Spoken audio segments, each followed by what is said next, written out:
Good morning and welcome to the SAM Transitions Updates webinar. We're kicking off the program for the day for the 2021 Virtual Matchmaker. My name is James Forrest. I'm the program coordinator for Norcal PTAC, the Northern California Procurement Technical Assistance Center. And we have Mary Jo Juarez, who is one of our procurement specialists at Norcal PTAC. I'm not going to give a whole intro spiel here, but I just want to say questions are welcome. We'll have a Q&A at the end, probably about 5 to 7 minutes. So please use the Q&A feature, not the chat if you can. If you put it into the Q&A tab you have there, and then we'll see if we can get your questions answered. Given such limited time, we may not get to all the questions. If that's the case, go ahead and email us, and we'll see what we can do about getting you an answer. All right, thanks, and feel free to say hello in the chat and all of that. And I'll hand things over to Mary Jo Juarez, who has you in excellent hands here. So thanks, Mary Jo. Take it away. Thank you. Thank you. I just wanted to let everybody know the disclosure that the information provided here in this presentation is accurate to the best of my ability at the time of this presentation. Some or all the provisions mentioned herein could or may be changed by the current administration with or without prior notice. Next slide, please. Welcome, everybody. I'm really thrilled to be your first speaker this morning. I'm excited for all of you. This is going to be a wonderful day. I'm going to talk about what we are going to cover today. We are going to talk about a basic SAM overview, getting ready to register in SAM, updates and changes, and PTAC assistance. What we're not going to discuss today is we're not going to go through all of the screenshots with SAM. And there is a reason as to why I'm taking you back to the SAM overview briefly and getting ready to register in SAM. And that's because a lot of the problems, whether you're registering for the first time or whether you're going into SAM and updating something, a lot of the problems are the same. And we'll have some suggestions here to keep those from happening.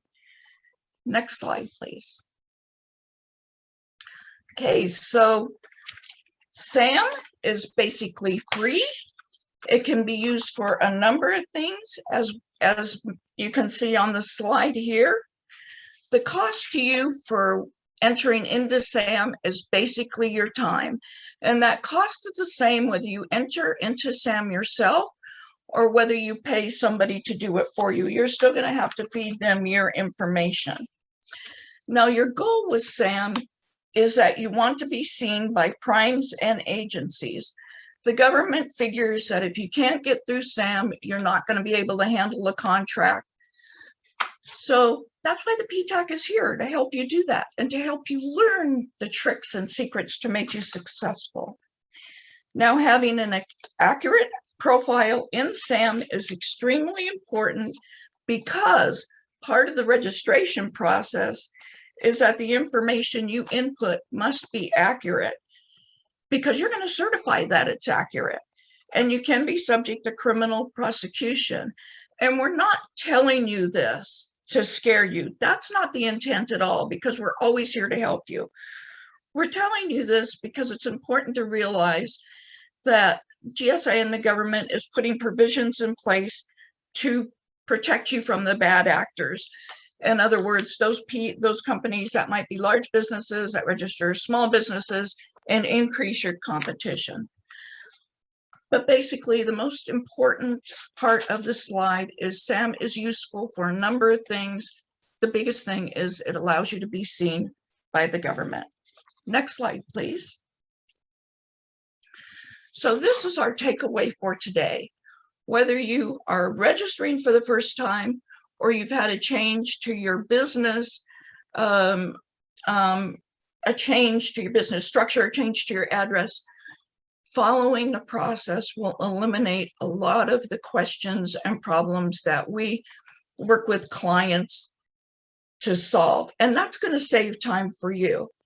So the first thing that you do if you're new, you establish your business structure through the state, whether you're an LLC, a corp, a sole proprietor. If you change your business structure, you usually need to go back to the state to do that. The second thing you do is you contact IRS. This is free. You get your TIN, your EIN from IRS. If you change your business structure, you also need to contact IRS. You contact Duns and Bradstreet, and we can definitely help you with that. Your DUNS number that they will issue you is free. If you change your address after you've notified the state, you notified IRS, you need to change it in DUNS. And then you go into SAM, which is also free, as we've said before.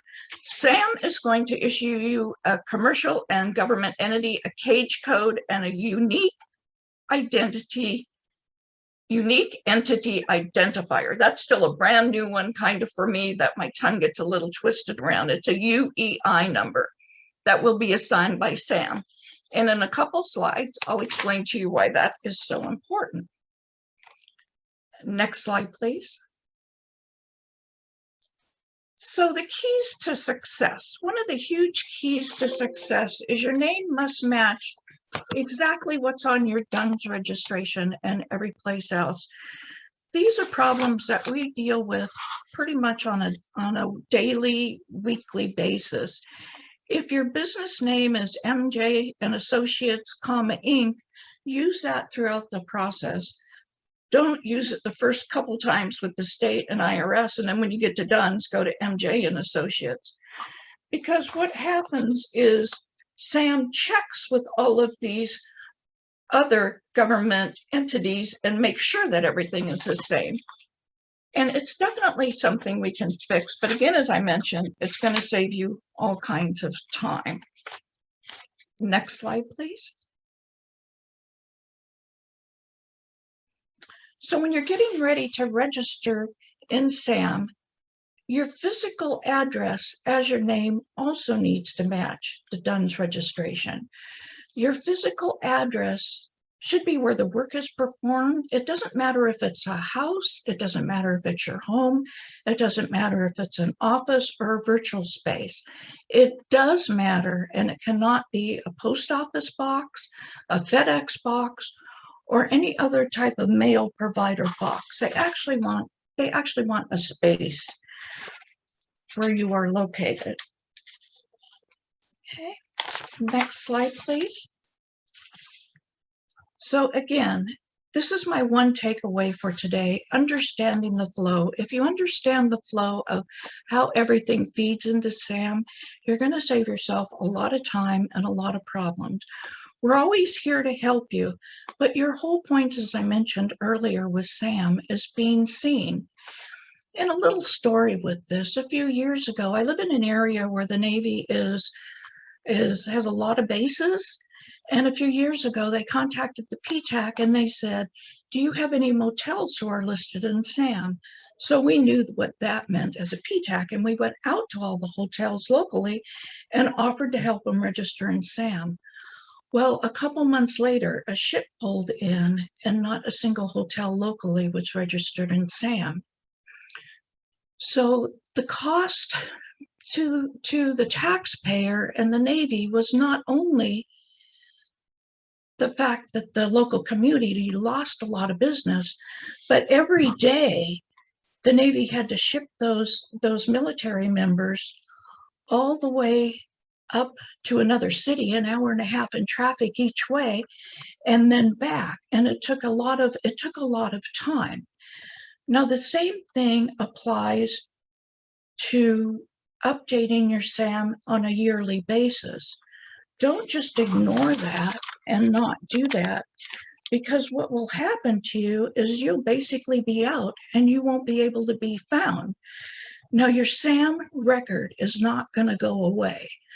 Last week, I actually helped a client who had registered in SAM 11 years ago, and then he decided he wasn't going to work with the government, so he just let it stay there. So when we went back and pulled up his SAM record together, his SAM record was still there from 11 years previously. However, there were all kinds of problems that we had to work through, and we had to work through them all individually. His address had changed. His type of business structure had changed. His people had changed. The people he had listed in SAM were no longer there. So just be aware, I have some clients who go in and update SAM on a quarterly basis. And that's important because you know how in SAM there's one area that you can put your revenues. And when you start out, you might be at 5,000, making $5,000 every year, and then you go to 50,000, and you go to 500,000, and then you go to $1 million. Well, as your SAM record is being viewed, if you update that one area, your clients, whether they're primes or whether they are government agencies, are going to be able to see that you have grown quite a bit. The other area to look and update is SAM has a link, and it's going to take you there, where you go to the SBA, the Small Business Dynamic Small Business Search. And that is a paragraph where you can put in information about your business. Now, some things we recommend that you put in there are what it is that you do and your experience. And with your experience, we suggest that you quantify and qualify. In other words, if you're a firm that provides trucks to construction businesses and you have 200 trucks, there's a big difference between having 2 trucks, 20 trucks, and 200 trucks. You can also, under your experience, list a couple contracts that you may have had with some type of information that will quantify it, whether it's dollar value or the type and quantity of work that you did. Add your certifications, whether you're woman-owned small business, whether you're a hub zone, whether you're a service-disabled vet, to that paragraph. And we also suggest that within that paragraph, you type in your name or your point of contact for your business and your phone number. That way, the agency or prime who is in that particular site, whether they connected through SAM or whether they went and searched through the SBA, is going to have all your information right there. And again, it's extremely important to update that on a regular basis. Next slide, please. So let's go into the updates and changes in SAM. So SAM began updating and changing in 2017, and then they're in the process of merging 10 systems into one. The latest, biggest transition was doing away with the beta SAM, which we've been working in for a while, and making it SAM again. One of the biggest changes is that it's easier if you're signed in from the very beginning. If you go into SAM and you start looking around and you find different things, at some point, it's now going to ask you to sign in. And you're going to go back out, sign in, and everything that you have either researched or you were looking at is basically going to be gone. So it's just easier to get into the habit now when you go into SAM, go through the process of signing in. That's just going to make it easier for you. We have the DUNS number versus a UEI, the Unique Identity Identifier. And at the present time in SAM, both numbers are there, both your DUNS and your UEI. The DUNS number we've heard is going to be going away sometime next year in 2022. Why is this important to you, and what should you do with this piece of information? Well, on your marketing information, whether you use a capability statement or if you're a provider of supplies and you use a line card, whatever marketing information that you have, go ahead and just add in a little entry there with your UEI from SAM. This is going to show the agencies and prime, when you share your capability statement or line card with them, that you understand what's happening in SAM. You're lowering their risk because you understand this. They can look at the fact that you're registered in SAM, that you understand the difference, and that a UEI is coming, and that the DUNS number may be going away. So you've got both numbers there. They can pick and choose which one they want to use. They're going to know that you've been through the FAR clauses in SAM, that you've been through the whole process and you understand. So that's one of those subtle information type things that primes and agencies pick up on. Now, your roles in SAM are probably going to become very important here in the future also. And okay, so there's the part in SAM where it asks you for a contracts person point of contact, your president person point of contact, your financial person point of contact, your business development person point of contact. With a lot of businesses that are new, what we do is we go in and we enter our name for all of them. So in my case, my name would be Mary Jo, Mary Jo, Mary Jo, Mary Jo, all the way down. In the future, those people who have roles may be the only ones who can access your SAM account to make changes. So if I, Mary Jo, are out of town, or I'm sick and incapacitated, and I'm not able to go in and update something in SAM, say my banking information changes, I may not get paid for that very reason. So paying attention to who your roles are, it may be really good to have somebody else besides yourself, just something for you to think about here in the future. And remember that if you do make the business decision to pay a third party to make updates and changes and enter you into SAM, that third party may be the only one who has any information as far as your login and whatnot. Always make sure you keep track of your logins and your passwords yourself. Now, when you receive the slides, there will be a link here where you can interact with GSA and obtain updates as to what's coming down with SAM, and also give them feedback about information and how you feel that it's working. So with the changes that they made in SAM right now is pretty glitchy. Just want to make sure you know that. There are a lot of cases where I have been working with clients. I was working with one client yesterday, and he had to make some changes to his banking information in order to get paid. He hadn't been paid for a year because he didn't remember to go back in and update his banking information so that the agency could pay him. What happened is we were able to work so far in SAM, even signed in, and then suddenly everything just stopped. We just had to go back out and start all over again and sign in again. I've also had it happen where I'm working with a client in SAM and you click on the next screen and suddenly you go nowhere. You know, you just kind of stay stuck there for a while. And again, you just have to go back out and then come back in again. And GSA and the SAM people are aware of this and they're working to fix it. But just so that you know, it is a little bit glitchy. If you run into a lot of problems and it's taking a lot of your time, please call us and we're happy to help you work with it. Now, another big change is, remember how in the old days, like a month ago, 2 months ago, when you had to do a notarized letter because you changed for instance, your type of business that you had, you went from a sole proprietor to an LLC, you had to submit a notarized letter and you had to send it through the snail mail. And you would usually have to go ahead and get your notarized letter and you would pay the post office to track it to make sure that it was received. And then you had to wait for somebody to take an action on it and do something with it.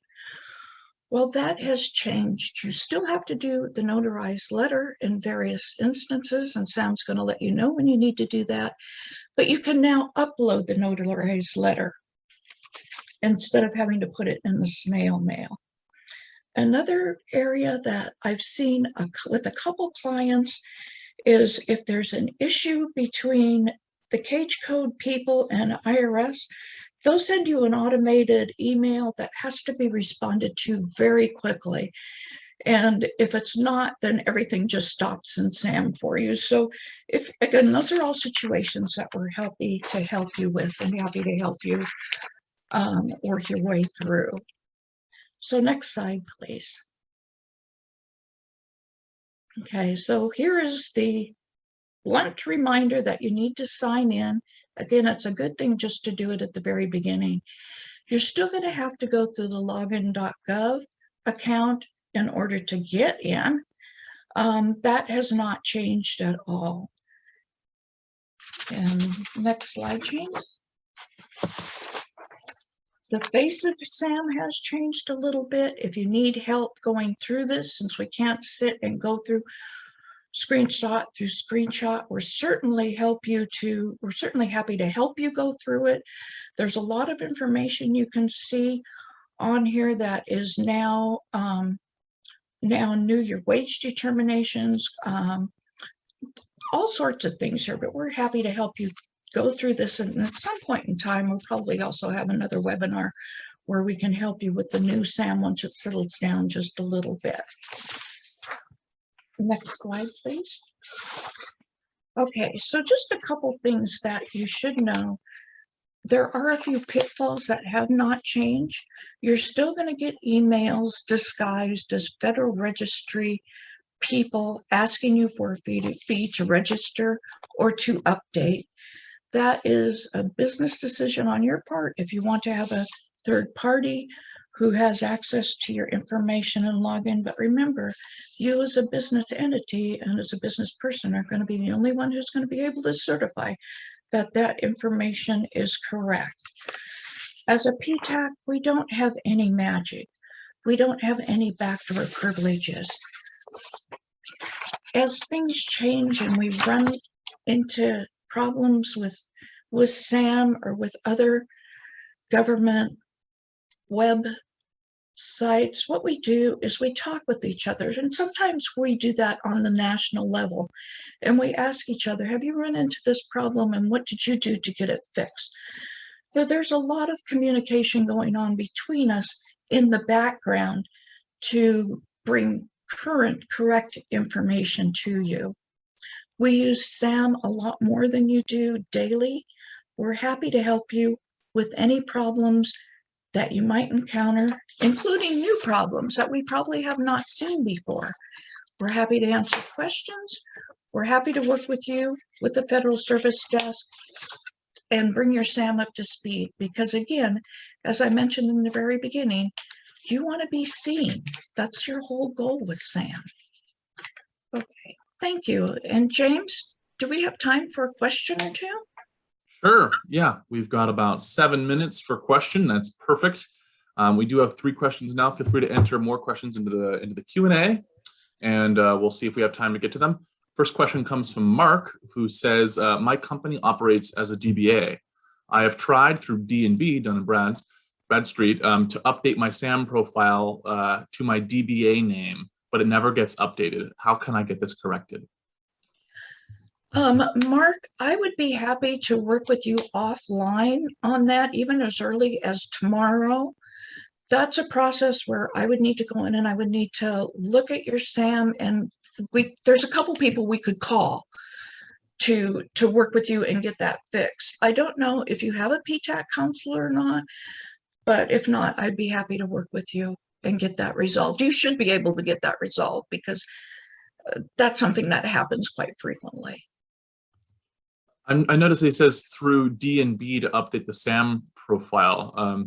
Those are separate entities. Those are separate entities, but your D&B's is going to have to be done, and hopefully you set your business up with the state as a DBA, and then DUNS, and hopefully your IRS matches and everything else. So what we would do is we would just start with SAM and backtrack all the way back. Perfect. All right. Yeah. Thanks. All right. This one comes from Gonzalez Rivera. The last slide mentioned, this was a while back, the last slide mentioned virtual office, while DUNS and SAM doesn't grant cages for businesses that have one. Do I have this correct? My understanding, I've got probably 5 or 6 companies that do work out of virtual offices. So that's that would be incorrect. That you can actually register. That you can actually have a virtual space and be working out of a virtual space, and I do have oh, how are you defining a virtual office? Okay, I do see that come up in the chat. So the companies that I work with that work in a virtual space, they work in like an incubator type setting. And they have actually used that address for their company. Okay, but they used it throughout everything. So they still need an address? You still need an address, yes. Okay, so it can't be full virtual. No. Okay. We have another question from Mark. The SAM process allows subcontractors to register for particular opportunities as an interested vendor. It does not, however, allow us to see who the primes are.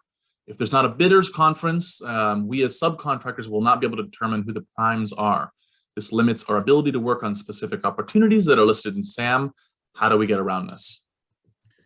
You know, that's a really, really good question. And I know that I've heard that question actually asked multiple times. And right at this particular time, I don't have a fix for that. That is an active problem.